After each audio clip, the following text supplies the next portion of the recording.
بسم الله الرحمن الرحيم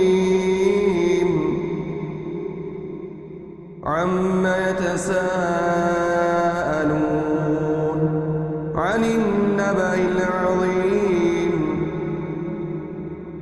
الذي هم فيه مختلفون كلا سيعلمون ثم كلا سيعلمون ألم نجعل الأرض مهادا والجبال أوتادا وخلقناكم أزواجا وجعلنا نومكم سباتا وجعلنا الليل لباسا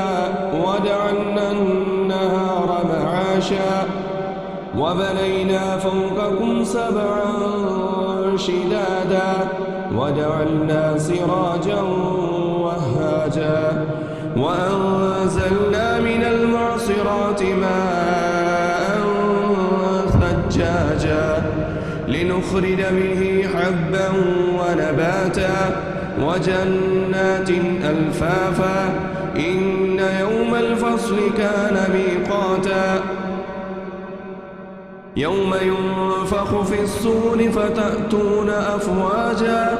وفتحت السماء فكانت أبوابا وسيرت الجبال فكانت سرابا إن جهنم كانت مرصادا للطاغين مآبا لابثين فيها أحقابا لا يذوقون فيها بردا ولا شرابا إلا حميما وغساقا جزاء وفاقا إنهم كانوا لا يرجون حسابا وكذبوا بآياتنا كذابا وكل شيء أحصيناه كتابا فذوقوا فلن نزيدكم إلا عذابا إن للمتقين مفازا حدائق وأعنابا وكواعب أترابا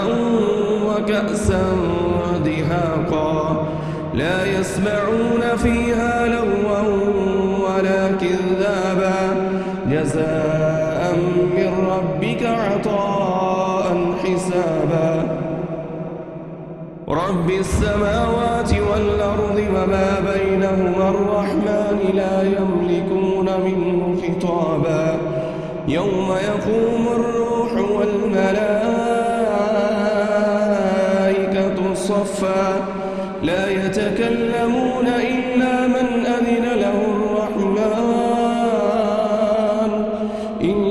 من أذن له الرحمن وقال صوابا ذلك اليوم الحق فمن شاء اتخذ إلى ربه مآبا إنا أنذرناكم عذابا قريبا يوم ينظر المرء ما قدمت يداه